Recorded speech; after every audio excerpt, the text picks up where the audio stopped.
I don't think we always understand how items or objects affect us.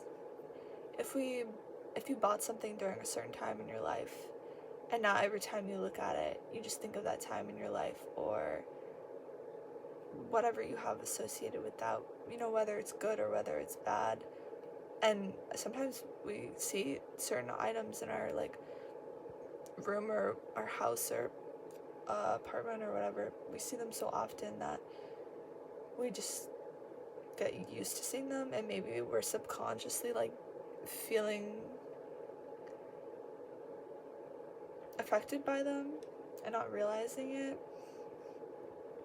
Or maybe we just like the item. Maybe you just like the item and you don't want to give it up. Like in my case, I just got rid of so many clothes. Some of them I've been holding on to for a decade, and some of them longer than that. And I was holding on to them because I was like, what if I want to wear this again someday? What if this comes back in style? Or just because I loved the item so much at the time that I thought that I still had like love for it, and I was like, I remember liking this so much, but I literally know that I'll never wear this again because it's just not what I just would never dress like that, you know what I mean? Some of it was very 2016, middle school. Literally, I had clothes from middle school. I had some clothes from elementary school still, and what is the purpose in holding on to this, knowing that I'll never wear it again? I think it's so easy to be so sentimental about certain things that don't really matter. And maybe in a way, letting go of it feels as though I'm letting go of the memory attached to it or the past, if it's a good memory or whatever. In contrast to that, I was holding on to clothes that I did really like, but I was never going to look at the same way because of memories attached to them. Why did I like turn British or something there? Because of memories attached to them, or because of a time era that I've associated those clothes with because I got them in that time era, or because I wore them a lot in that time era. Like a bad time era. I can't look at those clothes the same way. Every time I see them, I would get triggered.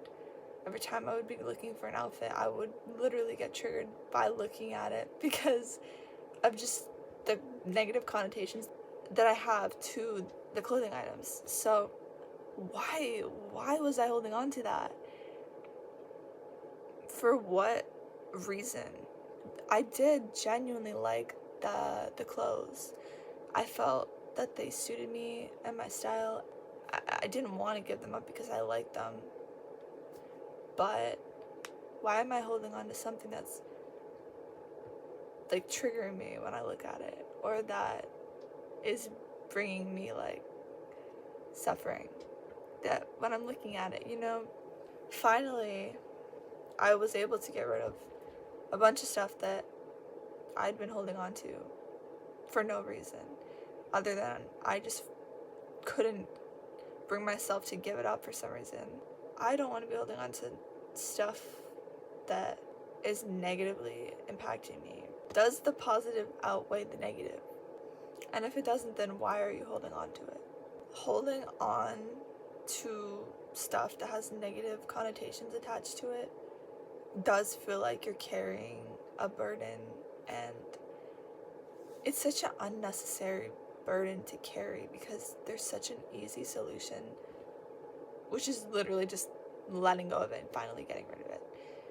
And it may feel difficult to part from whatever it is, but once you do, it feels so nice. Like, it's so refreshing. Why do you want to be reminded of a negative experience or a negative or traumatic time every time you're looking at something or wearing something or whatever? Even if you really like whatever something that it is, you can buy new things that you like. You can buy new things that you like even more, that don't have, negative energy, that are positive and like that bring positivity, and get rid of the stuff that's making you feel negatively, so that you can make more room for stuff that will make you feel positively. If, like, you can always just replace it. And obviously, like, money and stuff can't just replace everything. But if it's like clothing or something, or like, I don't know, a trinket or a poster, there's an easy solution. Also, holding on to these things is like telling yourself that you'll never find better, that you'll never find an item of clothing that you like better than this, or that you can't grow beyond that. Like, people are constantly changing, style is constantly changing. Maybe it's time to also change your style. Like, I've been recently wanting to change my style, but because I don't feel like the way that I used to dress suits me anymore.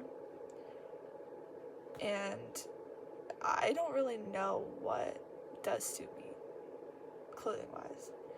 Nothing really feels like me, if that makes sense, anymore. I feel like in the past I would just go along with the trends and whatever. During 2020, I was in with the trends, with whatever was trending at that time. The hyperpop, bro, what am I saying? I sound like an old man.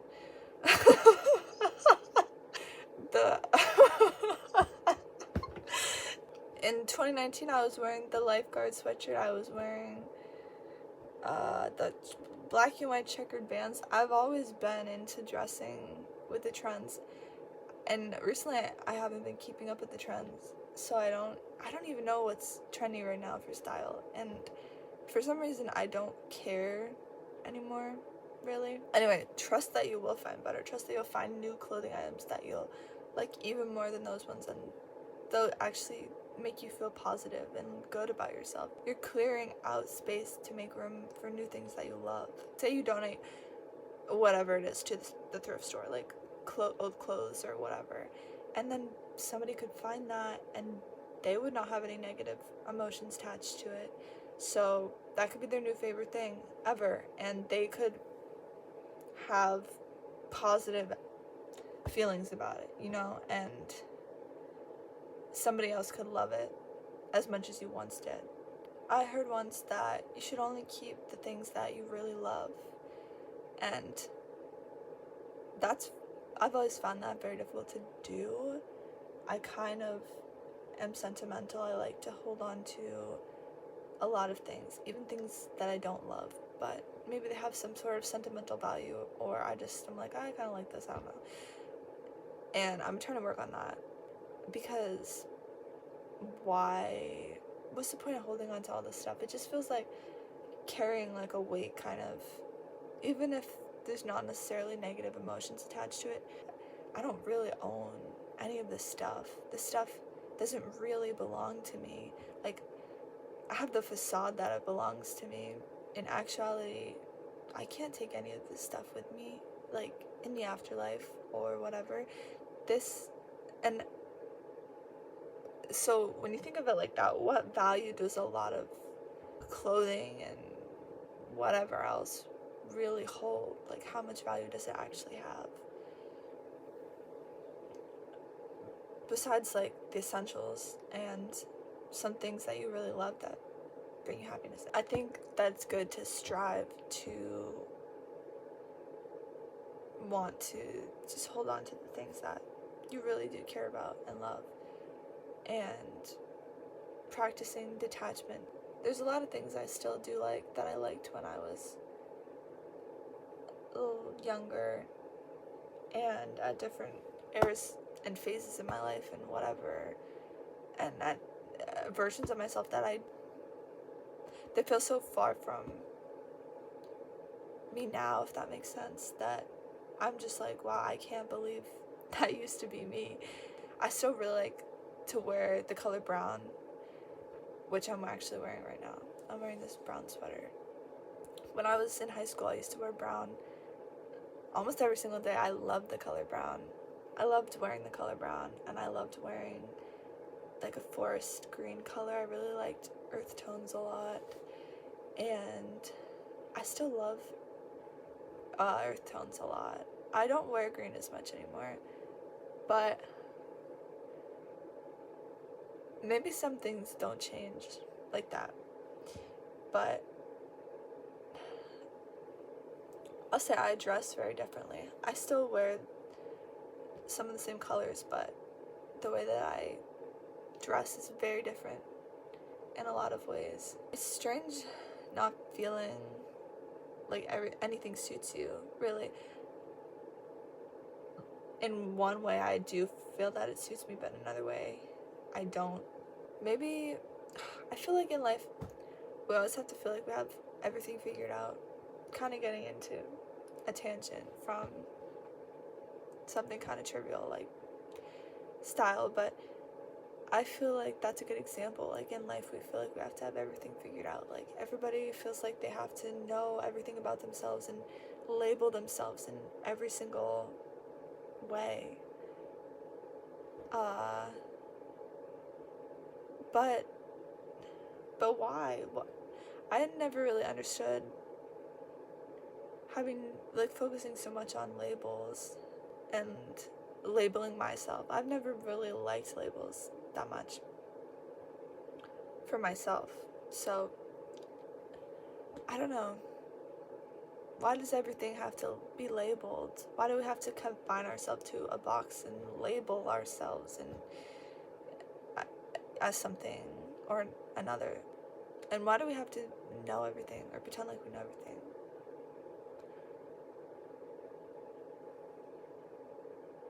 One of my favorite quotes is, "I know that I do not know." I believe it's by Aristotle. Actually, it might have been Socrates. It was some philosopher. I feel like a lot of them said something similar. Oh my gosh, I love Socrates. I need to talk more about that sometime. It's weird. The more that you know something or learn something, a skill or whatever, the more you think you know something, the more you realize you actually know nothing about it, or you know so little about it, and you see how much there is still to learn about something, and how much that you don't really know about it at all.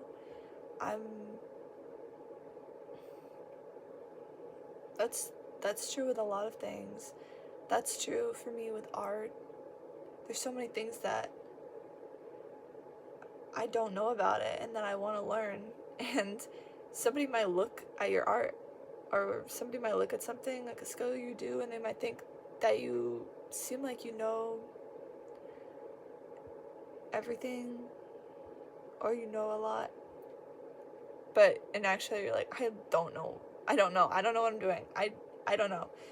Like with art, I don't know what I'm doing with it, and I couldn't tell you how I do certain things with it. I just do. You know what I mean? And I think that's kind of just life.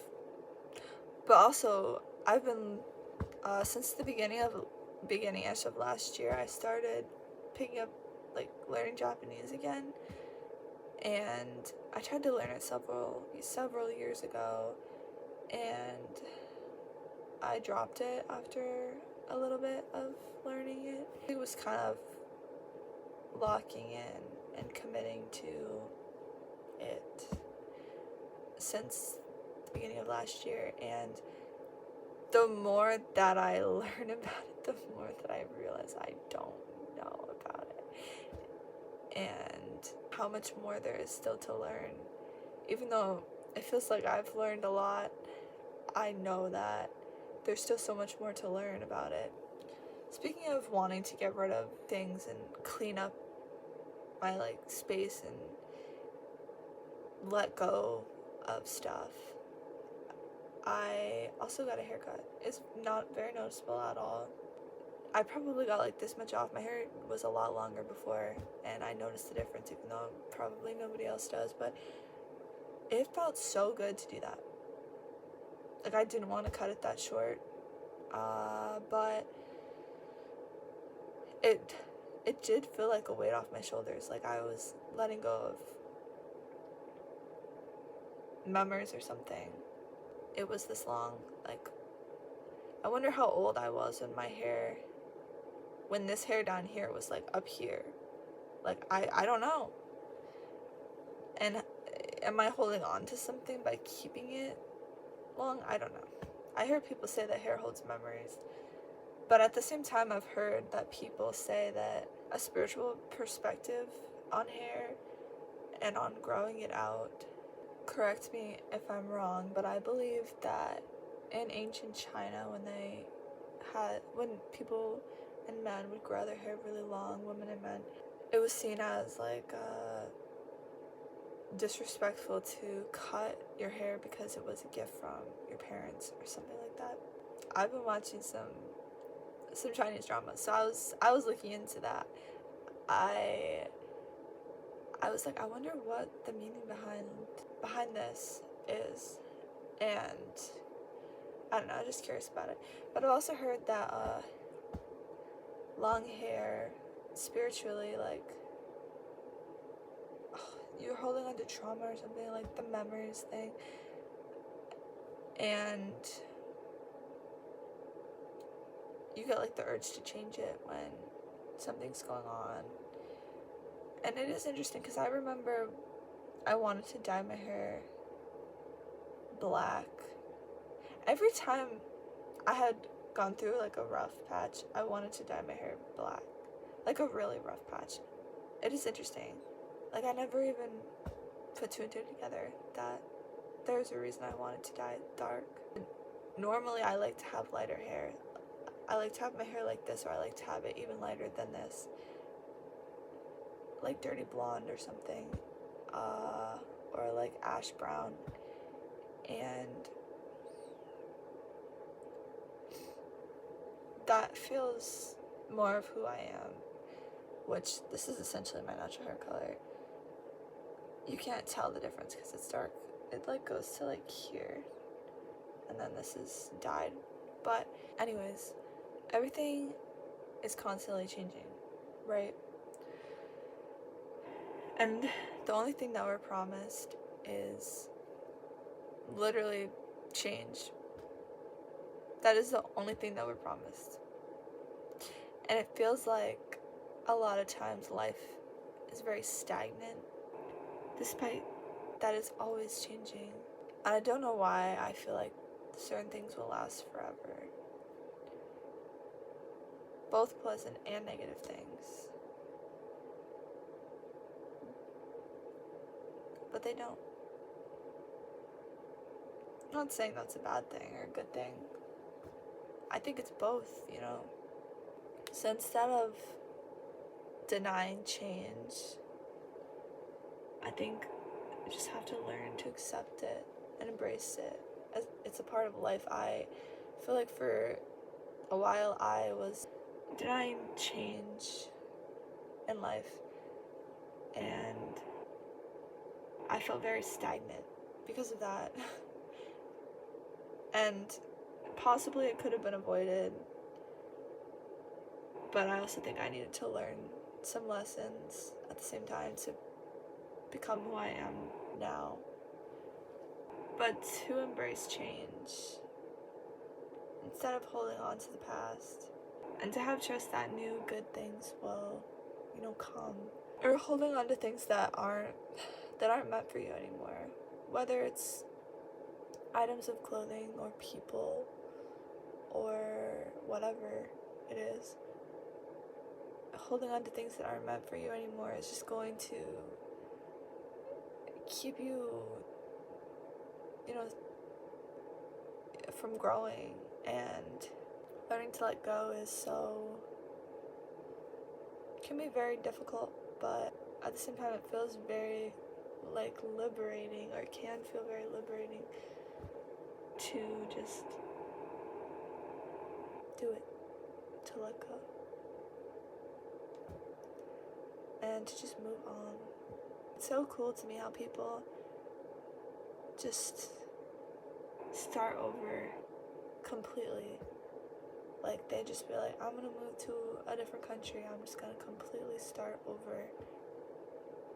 And it's completely doable. You know, it's not impossible to do that. Not to say that it would be necessarily an easy thing to do, but, yeah, I don't know, I just have a lot of respect for that. And I was thinking about people before phones and before social media. If they're like, I want to start over, they just hop on a boat, go to like Europe or something, and they just start over. They never see any of the people again that they once knew. Not holding on to the past anymore. They couldn't hold on to the past like we can today. Consumerism is so rampant today. There's a thing for everything and a thing for the thing for everything. It's like, why does my water bottle need a backpack? Consumerism is crazy. People had a couple pairs of clothes, and if not the clothes on their back, and then they just up and left. And I don't know. I just think it's the whole social media thing. I think it makes it so hard for people to move on because it's so easy to stalk or to look up old people that were in your life, and in that way it's keeping you from moving on. I hate that so much. I also hate feeling that people are looking me up, that I don't want to know what I'm doing. I mean, I could just not have social media, so it's kind of on me. That's why there's people I just refuse to look up. I absolutely refuse to look up because it makes me feel so terrible, and I think that's how everybody feels when they look up old people. I can't do it. I have zero desire to do it because of that, and I don't want to know what they're doing. I feel like it makes it hard to move on when you know what people are up to, when they're not even a part of your life anymore. It's so weird, and it's my generation that has always had access to this, so we're so accustomed to it. But for the older generations, it must be so strange because this just wasn't a thing, and I wish that it wasn't a thing. And I know I could delete social media, but hey, I mindfully use it. Okay, I don't know. Okay, I guess that's all that I have to say. I feel like I was all over the place. Thank you for watching, and